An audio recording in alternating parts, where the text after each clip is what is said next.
Running our own business isn't easy, and it can be a tough gig for all of us at times, and only other business owners truly understand the challenges that we face. And on ScaleUp Radio, we aim to help make things just that little bit easier by interviewing guests who have been where you are now, regardless of where you are on the scale-up journey, and maybe facing some of the challenges that you are facing. And they offer their thoughts and advice on what has worked well for them, as well as what didn't, of course. And we've also combined many of these lessons into a practical scale-up handbook called the Entrepreneurial Scale-Up System. And there's details of this at the end of the episode. So welcome to ScaleUp Radio. Hello, Laura Evans. Welcome to ScaleUp Radio. Please introduce yourself to our audience. Hello. So my name's Laura Evans and I own a pancake cake shop. It's called Sisu Pancakes and I've basically been in business for about 4 years. So a pancake cake shop. You used 2 words there. Tell us about it. What delights would we get exciting to come into your shop? So basically, it's more like a luxury patisserie. So it's my version of a really, really high-end tasty dessert, and it's made from really thin layers of crepe.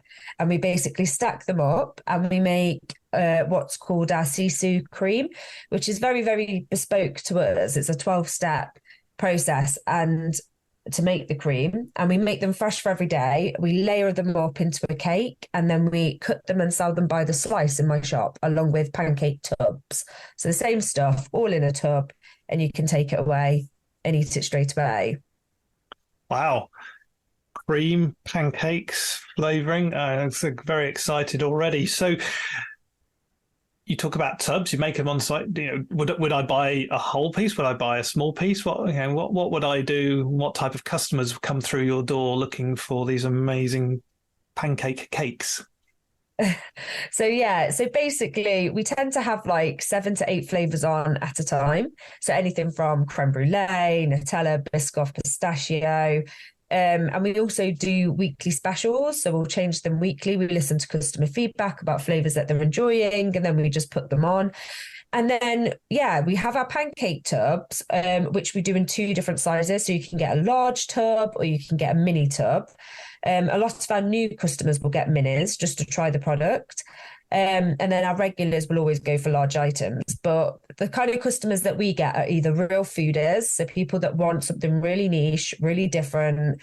And then we get people who really, really like fresh, high quality desserts. And normally they're people that have either been out, had a 2-course meal and don't quite fancy the 3-course. So they'll come to me, grab the dessert and go home, which is what I kind of intended it to be originally. But then we've got a huge customer base, which is just your average everyday person like myself who just likes really nice sweet stuff, and they'll just get it and eat it of an evening. So you talked about this special cream, 12 steps. How did that come about? So when I first started making my cakes, they're actually normally called milli crepe cakes. It's probably worth explaining this. So milli crepe is I think milli means 1,000 in French, and it originates from France, where they used to layer up lots of pancakes into a cake. But then the Japanese kind of took over it, and that it's now known more in Japan. And normally you have up to 20 layers of pancake in it, and the cream's very thin. But with my cakes, it's like the opposite. So I worked on my cream because it's really hard to build a pancake cake with a cream that's really thin and not that sturdy. But then you also want it to be really airy when you eat it. So you want it to be light. And it's hard to build a cake without freezing it that will actually stand properly and then slice perfectly. But my creams, I spent 4 years developing, and the honest truth is I probably made about 4 mistakes in one day, and it's what actually led me to the one that I have today in the end. So I'm always quite a firm believer in, you have to make mistakes because they always lead you to where you're going anyway. So you shouldn't be afraid of them, because that is pretty much what happened with my cream, and it's pretty much what happened with my pancake recipe. So wow. 12 steps, but amazing. Wow, that's fantastic. I love that type of serendipitous odd moment in time that happens due to mistakes. You know, they always talk about the Post-it note.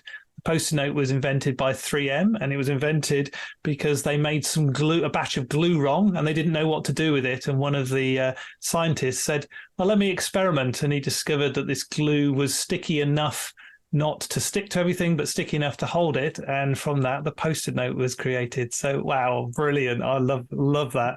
4 mistakes in one day and makes your amazing cream. So let's just talk a bit more about the business. How big are you? You know, you're in Cheltenham. Where are you based? Yep. So we have a shop in the centre of Cheltenham. It's not a huge shop, but it's still a lovely size where we have enough room to do our production of our cakes, and then we have a counter front. We're currently in the middle of renovating the front of it to become takeaway only. We were a cafe, but we have evolved as a business, which I'm sure I'll probably speak about later. But yeah, so that's where our shop is, and I started it from home originally, selling my cakes, and over time, I just basically grew and needed a shop. So originally, when I first started making my cakes, I probably sold the equivalent of 4 cakes, so about 50 slices a week from home. And now, 4 years in, we safely sell probably over 1,000 a week, if not more, depending on what kind of week it is. And we also obviously have a different types of customer base. We've got different streams within the business. So we do wholesale. So we wholesale our cakes to like a high-end coffee shop, which is literally only up the road, but it's brilliant because it means I can tell my customers to go there if they want to sit in and eat. So that works really well for us. We also have a retail side to the business where we sell dry American pancake mix on my recipe book. And then we also do deliveries for seasonal times. And then we have our whole cake orders for customers and then the slices from the shop. So our customer base has dramatically grown into different streams, which is lovely. Fantastic. And how many are you? Currently, we are 2, in the process of training another 2. We have always been around a team of 5 to 7. So we're just recruiting again now. I always ask this question, so it'd be interesting in terms of an answer. What makes you different? What do you strive to be best at then? I'm so sick of having frozen desserts. That's the honest truth. Like, I'm just sick of going out and eating a dessert that you'll pay easily between £6 to £10 for, and I eat it and it's just awful. And I just thought, God, there's got to be something better than this. So yeah, I think that's where we're different. Like, you know, it's not very often you can walk into a niche shop anymore and know that they don't sell 20 to 60 products. They sell 1 or 2 products and they do it really well. Top quality, top ingredients, fresh every day, travels well. When you get it home, it still looks amazingly perfect and it's a real treat. And I just feel like there was such a gap in the market for that type of dessert shop. Like nowadays you see, and they're brilliant, and I go to them all the time, dessert shops that sell pancakes, waffles, everything. But why we're different is because we can safely say we have 2 core products and we do them really, really well. We'll definitely come knocking on the door and trying those. I can honestly say I haven't, so I've failed there, and I like lots of Japanese things, so interesting. Let's just talk about the marketplace. So what's happening? You've grown as a business and you've got multiple streams, but what's generally happening in the marketplace for you at the moment? Is it up? Is it down? So for me, it's like level playing field at the minute. So for a really long time, it was very much going up. People wanting to spend, you know, money a lot more freely, but obviously the cost of living has had a huge impact on the overall business in terms of the spend and how much people are willing to spend. So in general, we still have a very consistent revenue stream, but what I'm finding is that people will come once and buy lots rather than come 2 to 3 times and buy little. So people kind of I notice that people kind of hold on to their cash when it comes to wanting to really treat themselves, and then they do it when they really, really want that treat.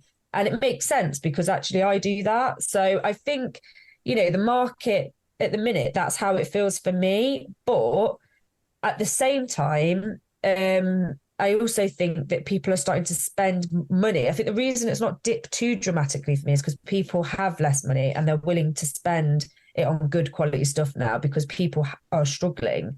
So they're not going to go out and buy 2 really, really bad desserts or 2 really, really bad, I don't know, type of bakery items that have probably been sat there for 3 days on the front of the counters. They literally would rather buy 1 slice of Laura's cake. And I get it because that's exactly what we want. We don't want people to walk away feeling like the product doesn't make them want to come back. So for us, it's a mixture. When we have a dip, it's a real dip in the business, and so does everyone else all at the same time.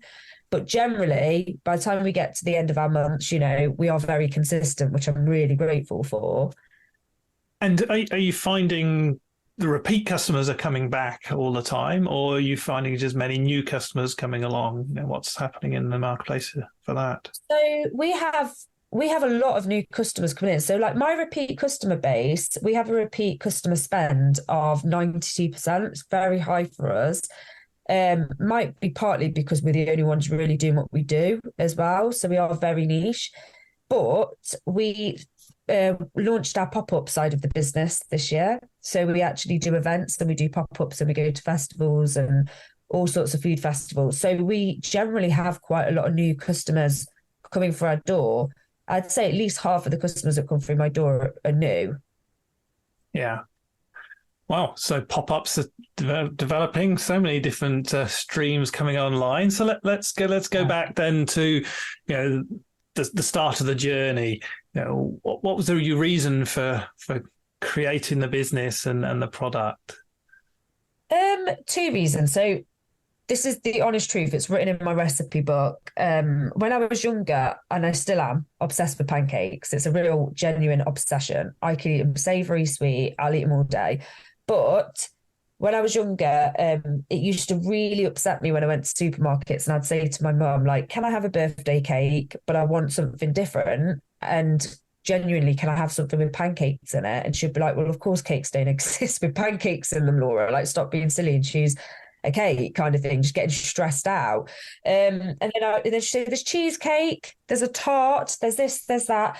And I was just so mortified at the fact that the cakes in the supermarkets last up to a month.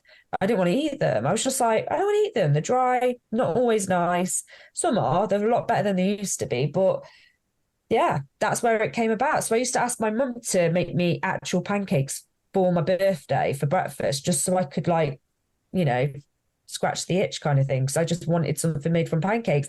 And everyone thought I was nuts. I went to university and said, I'm probably going to make a cake out of a pancake one day. And everyone just thought I was nuts. And yeah, so one day I did. Didn't really stop then. It's weird because the vision of my cakes was in my head from a really young age, really young. And when I see all these other pancake cakes in the market, which they're not even called pancake cakes, I call them that myself to differentiate us from being Millie crab cakes. But when you see proper Millie crab cakes in the market, my cake's like the reverse. And it always was that visual image for me. And one day I just became obsessed with wanting to create it. So that's how it started. Wow, such passion and drive that you've got to do that. So how did that come together? When did it come together? When did you start this decision, the journey of designing and building this amazing cake idea? So basically, my background, so I've worked in aviation for 14 years. I graduated from university and basically could have gone into fashion buying, or I could have gone and been a buyer for plane parts. But the plane parts had the long-term goal, which was, for me, I wanted to earn really good money as quickly as I could. And I wanted to learn how to really understand money cost within a business. So that's what I did. And I managed to get onto their graduate program and I kind of fought my way onto it. And then from there, I had 14 years of being a lean manufacturing specialist, where it's one of my biggest interests is always been lean. I didn't know it was lean. I thought it was OCD, but it wasn't. It was just understanding processes. I like things when they make sense. So I learned how to run businesses, and I learned how to save businesses money and things like this across the 14 years. And then I had my 2 boys. And by the time I had my second boy, I was just turning 30. And I just remember my company gave me a goal of saving, I think at the time I probably looked after about 5 or 6 million of cost out within one part of the business. So I had to save the business as much money. And I hit it. And I just remember them saying, we need double now. And I just remember being sat at my desk like, do you know how hard it is to influence people, to change stuff, to save this business money? And I've just got them all on board, and now you're going to tell me to push them harder. And I just didn't want to do it. And I just lost complete passion for that part of my life. So then I started to make pancake cakes on the side because I was like, I just need to focus on something else. So I started to do it while I was working full time, and then what my original plan was to just basically show people what I was trying to do. So I set up an Instagram. I spent a year developing my product. And back then I'd show everyone everything. I'd be like, look, I'm going to chuck another egg in here and I'm going to see if this works. And then I'd document it.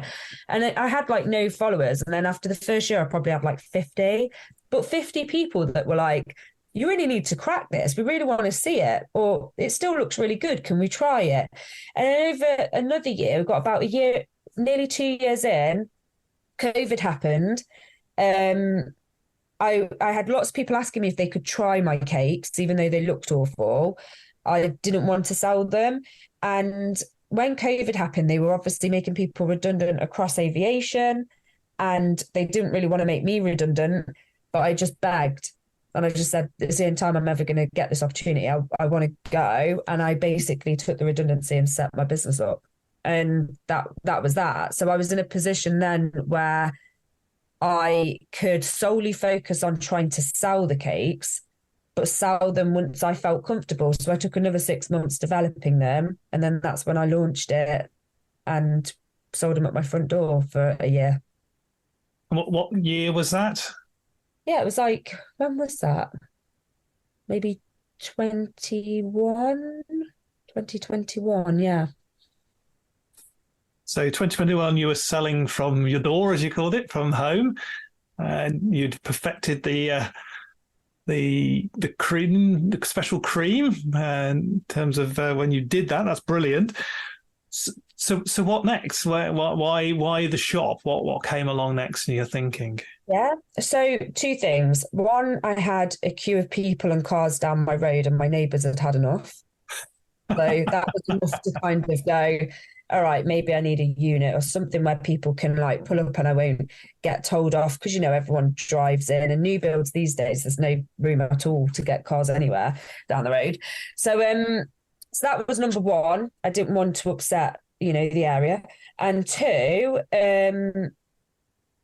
I just sold out all the time within minutes. And I just thought, well, I already had 4 fridges plus my fridge for the family in my kitchen, which is not a lot of space. And we were talking about putting fridges in the garage, but then I wasn't comfortable carrying £100 birthday cakes from my front door to the garage without tripping over. I just thought, this isn't going to work, is it? So it was just at that point. And obviously my kids taking stuff out of the fridge for customers got a bit stressful, especially through COVID. You know, they would take a box out and be like, walking around with it like, Mom, I found some cake. And I'm like, no, that's, you know, for a customer, put it back. And that's when I was like, you know, you have to really think about professionally, if you're going to really take yourself seriously enough, you know, you've got to do it properly. So 2022, when did the shop come about? So then?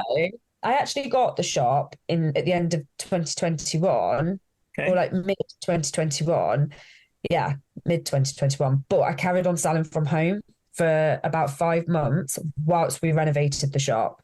So my husband worked full time, and he used to go to work at like 6 o'clock in the morning. He would come back at 6 o'clock at night, and he would go to my shop and renovate it till 1 o'clock in the morning. And he did that for 6 months because we couldn't afford to pay for the labour. We could only afford to pay for the material, and we were absolutely skint. And it was just like, we just got to do anything we can to make this work because we're in it now. We signed the lease. So we spent 6 months doing that, which I'll always be forever grateful for. And then 6 months later, we opened it. But we took all of my customers on that journey. So, you know, when I got the shop, I handed the account over to my husband and I said, just film everything you're doing. People want to see what's going on, because they were just so intrigued. Like, I never held anything back. People thought, you know, that we just, you know, could afford to do it and things like that. But I was just really honest. I was just like, no, like, we're putting everything on the line here. There's better work. And there were times where it was really stressful, but there were also times where it was really stressfully funny. Like when my husband put a pole in the car and I literally was filming and I said, don't shut the boot. And the pole just hit the windscreen. All our windscreen shattered in the car. And that was like live on Instagram. So, you know, like when my customers saw that, they were just like, felt so bad for me. It's like everyone was rooting for the whole thing to work out. And, you know, by the time we had the shop, you know, I didn't really prepare myself for what was going to happen. But it was such a journey. But we had to get the shop. There was no way I could have stayed at home. I would have gone crazy. So what happened next? The shop's now live. What was the next exciting journey part? Yeah, so then we went live, and we opened the shop, and I you know what, it's such a blur, but basically sold out every day in 30 minutes. And it was like insane amounts of slices. I was on my own doing them. My husband left his job to help me do some of the prep towards making them. So he left his job. So, but by the time, you know, he could only help me for the first 3 hours of the day because he had to pick the kids up. So it was a real slog, but we had hundreds and hundreds of people, and we had queues outside our door for, I think it was like 2 months. I didn't know there was a queue. I knew people were constantly coming in, but I didn't realise how long my queue was until, because from my shop, you can't see outside. You can only just see the front window. You can't see the queue going down the road. You can only see literally my window. And my coffee guy said to me, Laura, I'm going to go open the door for you in the morning, because I had to ask him to come and help me serve coffee, because I was like, it's just manic. And he actually said to me, Laura, the queue is literally like down like 3 roads. And I was just like, you're joking. And I went out and saw it and I just couldn't believe it. It was nuts. Wow. Nuts.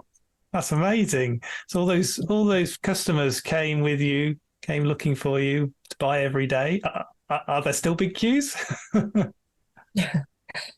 Only at certain times. But yeah, we get queues if we go to like fairs, markets, but generally, like, no, we keep on top of like the demand at the minute. But absolutely, we still sell out some days. You just can't foresee it when it happens now. It's more of a, oh gosh, that was a fluke. You could have a week where it's like dead, and then all of a sudden you just sell out one day like really early.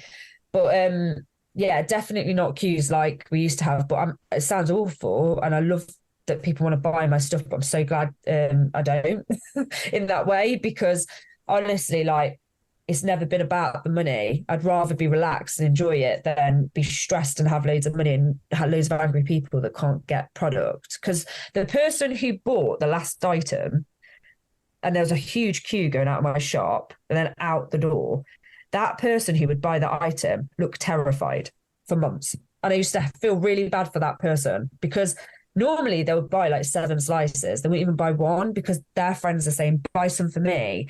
So if there was like 7 slices left and somebody bought them, and the people all behind them were just like, you dare. And in the end, people would just be like, okay, I'll just have 1. And you could tell they wanted to buy more, but they were too scared. It was really stressful. I was just like, oh my God. So yeah. Wow. What a really strange feeling, because yes, I can understand how it's stressful, but also very rewarding for you, because there are people here and they want your product and they love what you do, and they really appreciate the effort and the passion that goes into it. So that, credit to you, Laura. Don't underestimate that in any way, shape, or fashion. But yes, I can understand the stressfulness of that, though. So, you've talked about it a little bit. How do you manage not getting overwhelmed then? Or, you probably do. And how do you manage those sort of situations? So for me, it's all about communication with the customers. So like when we were selling out all the time, I just made it really clear. I was like, listen, guys, and I had some real honest posts on my Instagram where I'd just say, my husband's left his job. He helped me for this long. And that's all we can do. And I think sometimes people think that when you make money in business, that money's just there, sat there for you to play with again. And for us, it wasn't like that. It was like every time we made money, we were still paying off the money from the reno. So I was just really honest about it. And I just said, listen, guys, if I could afford genuinely to get 5 members of staff now, I would. But actually, I want to pay the floor off and I want to pay my kitchen off. And, it's really important that, I don't get into a financial bad situation. So I was just really honest about that. And I said, I'll get staff as soon as I can and then we'll make more. And that's exactly what I did. I didn't get staff until it must have been 10 months after I opened the shop. I got my first member of staff. Until then, I slogged. I worked like literally 20-hour days and just did everything I could. And I made it really clear that that's what I was doing, but I was still okay doing that because it meant that I could at least get this amount of cake out. And then there was the other side to it where, we had depleted all of our money at the time and we didn't have enough money really to go back and buy more fridges. And I was like, we can't buy any fridges for another 3 months. So the stock that I put in the fridge is as much as I can put in the fridge. So there were times where I felt overwhelmed where if I was stood in the shop at midnight and I was still flipping pancakes, I was probably on at that point, like my 700 pancake of the day, then yeah, there would be times where I'd be stood there and I'd be like, bloody hell. In my old job, I just used to, not that I didn't work, but I was sat on Zoom calls all day. It's so much less stress. I have a cup of tea whilst I'm chatting away to someone at work and talking about project management, like lovely, and then I get paid at the end of the month. And guess what? If I'm sick, I get paid. Brilliant. There's definitely times I stood there at midnight and thought, I've lost the plot here. But I never let it overwhelm me because the reality of the situation is, for me, especially when it comes to business, is nothing will fulfill me like properly as that one thing that, I'd set out to do. So I could go back and do everything differently or go back to having a job where it is less stressful and people don't have, as much demand. But yeah, it just didn't fulfill me. At all, I'm saying. Yeah, no, I agree. I mean, me and my business partner, we say we're probably unemployable now anyway. Yes, it's honest truth though, isn't it? You don't want to sound like arrogant when you say that, especially to people that are still in, like mainstream jobs and stuff. You don't want to be that person that's like, oh, I could never work for someone else again. Like you don't mean it like that anyone's less than you. No, but it's the way you're wired. Like you just cannot go back. And I love the way you describe that. Is nothing fulfills you like the passion that you have. Yeah, even in those hard times and those difficult moments, it's the passion of doing what you want to do, the passion of delivering that excellent, the passion for your cakes. That's the, delighting your customers. It's that passion that drives us on. So fantastic. Nothing fulfills you more than that. I totally agree. I'll be completely honest with you. There's way worse stuff happening to the business than us having a huge demand and not being able to fulfill it. So we had so many other problems like fake reviews, all sorts, because people don't like to see success either. So to be honest, it was the least of my worries not being able to keep up with the demand at that point. If I was going to have any type of overwhelmed feeling or breakdown, it would have been, or it was definitely about the negatives that can come with running a business. And luckily I'm like 3 years on, it's very different now. Like I'm not a seasoned business owner by all means, but I've definitely found coping mechanisms for the small stuff, like things like that. So I was always kind of okay with dealing with that stress at the time. Yeah. So, just explore that a little, if I may. People sending negative reviews. How do you cope with that? What have you been able to do? Well, it was a number of things. We had people do all sorts, negative reviews. We had people call the council and say our cakes were old, or just all sorts. But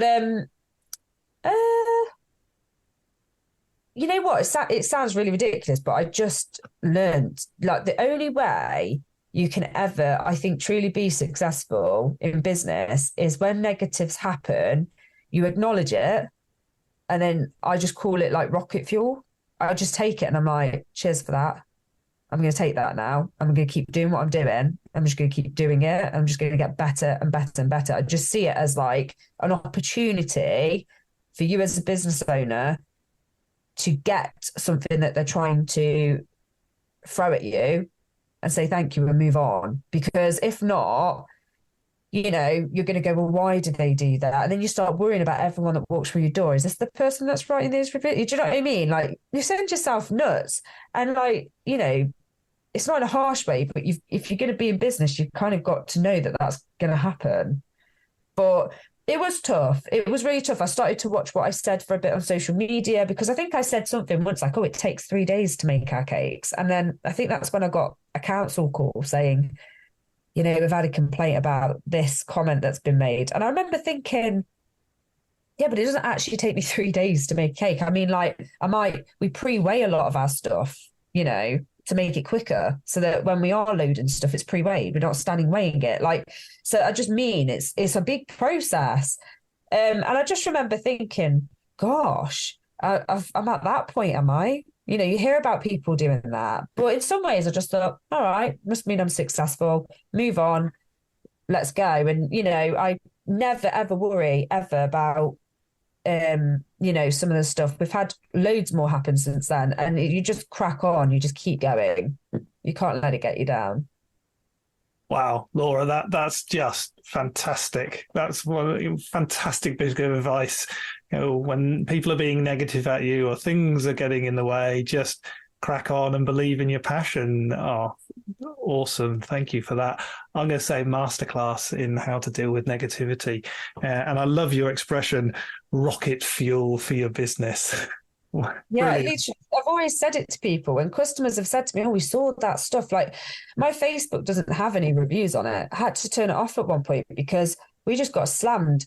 And it was all the same person, I think. So it's all very similar stuff. But I just remember someone being like, you know, like, gosh, I wouldn't want to open my shop. And I was like, why not? I was like, why would you not want to open your shop? Just because somebody said, like, your tubs are too small or this or that and the other. Like, every single business has their customers, and whoever it is writing stuff or whoever's negative just is not my customer. And they've clearly got more time than me to go through the hassle of it. So I just think, you know, I just take it. It's almost like they're giving me tokens. I feel rich with, you know, motivation. That's the only way I can describe it. Oh, so let's move on a bit. Brilliant. Thank you so much for that. You know, you've now started to hire staff. You know, what's gone well, what's not gone well, maybe in terms of hiring staff. What's been for you? Yeah, so I had a larger team. So the thing is with staff, you've got to have, like, you really, really have to have the right people in your business. That's something that I've learned quite quickly. You've got to have people that, you know, really see the long-term vision of your business in the business. But then it's fine to also have people that, you know, are there for a season. You know, we've had many people come in the business and go due to, you know, maybe working at university and things like that. So they move on quite quickly. But the downside to having staff is hospitality is quite a churning, you know, business, and you get a lot of turnover with staff, you know, in hospitality. And that's the only downside. Also, there is a bit of a, you know, epidemic at the minute around general, like, pastry chefs and things like that in the UK. We're just really hard to find either good ones or ones that, you know, are trained. So a lot of people in hospitality are actually sponsoring people to come in from overseas to do a lot of these types of jobs. So that's quite tough as well. But there's so many upsides to having a team, because, you know, when things really hit the fan, they're normally the people that pull together, that really, you know, want to see the business do well. And it's always just nice to have that atmosphere amongst a group of people within the business. And so, yeah, it's good to have a laugh as well and not try and take ourselves too seriously. And I think that's really important. To go from being on my own, where I'm literally like talking to myself in my head all day, to having, 4 or 5 people around me who just crack on, it's just amazing because, yeah, it takes a massive load off. And have you found anybody that's sort of remaining longer term with you, or are you still in that churn? Yeah. So I have one member of staff who's brilliant, and she's been with me since I first hired. So I'm really lucky, actually. And I'm lucky, like some of the members that have left, I'm still in touch with. But it's just one of those things where we'll always get like weekend staff, things like that. They'll always come and go in this type of business. But we are hiring, to replace some jobs. But at the same time, we're also really looking to grow the business in other ways so that we don't necessarily need a huge team. Yes. And you talked about that at the beginning in the different streams and the different customers that you're building. Why did that come about? Why are you building these different streams? I just think it's natural progression, to be honest, of the business. So it's really bizarre that I decided to bring a recipe book out whilst I was still at home. I just felt like I needed something that when it came to Christmas time, was just a product, like off the shelf product that I didn't have to, like, I put all the work in at the beginning, but then it can just run every year. And I just felt like we needed a revenue stream that was really important, that was like something like this. I wanted something that I was able to post. I can't really post my slices or tubs, although we will one day, and we are definitely working on that. But right now we don't post any of our stuff. So that was the idea for one revenue stream. We also want to reach more people. So the best way to do that is through working with partner apps. So we work with Deliveroo, and they also deliver our cakes everywhere. So for me, it's always kind of been, it's never really been about how can we create more revenue streams to create more money. It's always been like, how do I reach more people? And with that comes the rest, really. Brilliant. One final question about then the growth of the business. You've talked about cash and the difficult times. So how do you keep on top of cash? What's your approach? Cash flow. Like, if you don't have a cash flow business, you need one. A budgeting plan. Like, literally, they're like, I literally look at my cash flow, my budget every day. Every day I look at my bank account to make sure, like, I know where we're at, where we're going, and a reminder that if we're behind, we need to crack on. But yeah, just being able, it really, this all comes down to cash flow for me. Cash flow planner, I know exactly what revenue I'll be making in year 5 and year 10. And I just think it's really important as a business owner that you're not just like, oh, I need money now, let's just react. It's got to be strategic. It's all got to tie together. It's all got to make sense. And it's also got to be doable. And so if we're to meet in 5 years' time, and we're looking back for the last 5 years, having a coffee and talking about it, what's gone well, both for you and for the business, to be a really successful 5 years? I think in 5 years' time, you'll be able to buy a product in most major cities. We'd be able to distribute it to most major cities. So I think that's one thing that we'll definitely be doing. I also think the event side of the business will have grown significantly, and we'd probably have a separate team by then that run that alongside the business. I think that we might have another product in the mix by then, and potentially more stores. Exciting times. Laura, thank you for this amazing conversation that we've had. Over the last 4 years, you've built this amazing product. You came out of time in thinking about lean and using lean, and we'll talk about that another time. But you had that understanding of what is a business about, but also how do you make money and what a process is. But you always had, from a little girl, that real passion about pancakes. And you had this image of what you wanted to create. And through a 12-step process, which came about by mistakes. And I love that description, that actually by experimenting and making mistakes, you learn as much about everything else. To moving to selling cakes from your own home and realizing that, with too many people turning up, it was time to move on. All the work that you did to buy the shop and fit it out yourself in the best, most cash efficient way, those struggles that you have to launch, how you have that passion to really think about your clients and what they want, and the launch that you did. And you've done all of that through social media. You've let everybody know what's going on. They've been involved with that and seen your journey, and they come with you and they understand what you're trying to do and achieve. They love your product, and it's amazing in terms of its thoughts. And you've given me really two key things of thinking through this conversation. The first one is negative effects. Turn that into rocket fuel for your business, rocket fuel for what you want to do, and to really understand. And I think that's absolutely true, and so very, very passionate. And the other thing is, actually nothing fulfills you more than having a passion, that passion for what you want to do and achieve. And those moments in life when it's difficult, again, having that passion, having that focus of what you want to do. And your 5-year plan is really exciting. I really look forward to that coffee in 5 years' time and seeing you, what you've achieved. And I have no doubt that you won't get there in terms of what you want to do. So Laura, we always finish off with some quick fire questions at the end. So if I may, let's get going on those. If you could go back to your younger self, what advice would you give yourself? I would tell my younger self that you can trust your gut and you're right. I think I definitely I used to listen to too many opinions, because I'd be so excited. I'd tell everyone all my ideas about lots of different business ideas or things I want to achieve.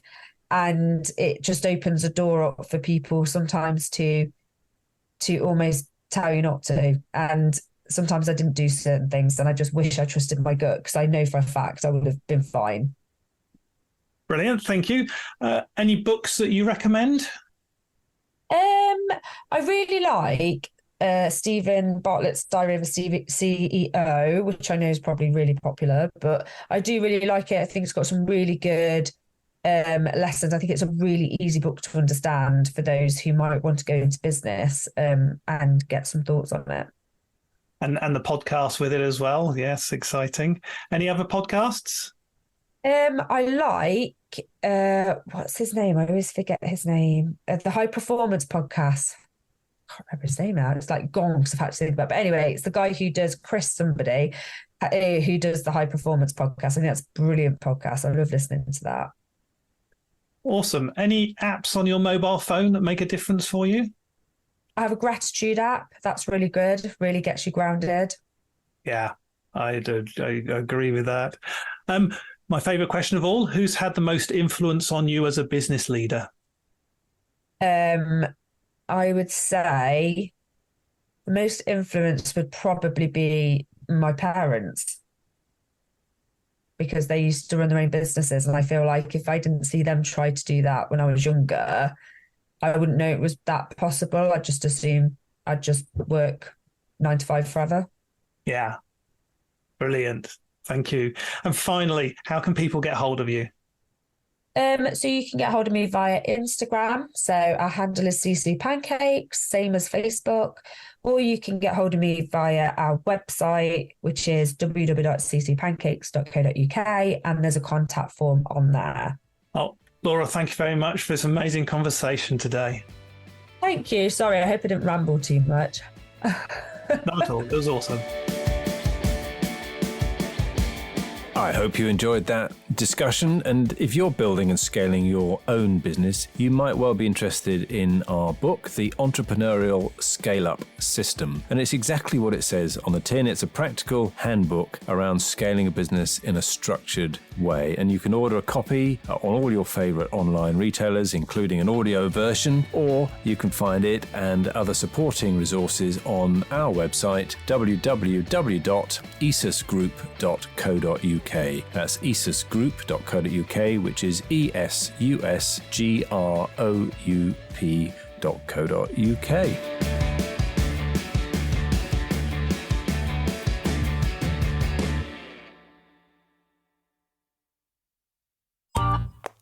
This has been a Monkey Pants Productions podcast.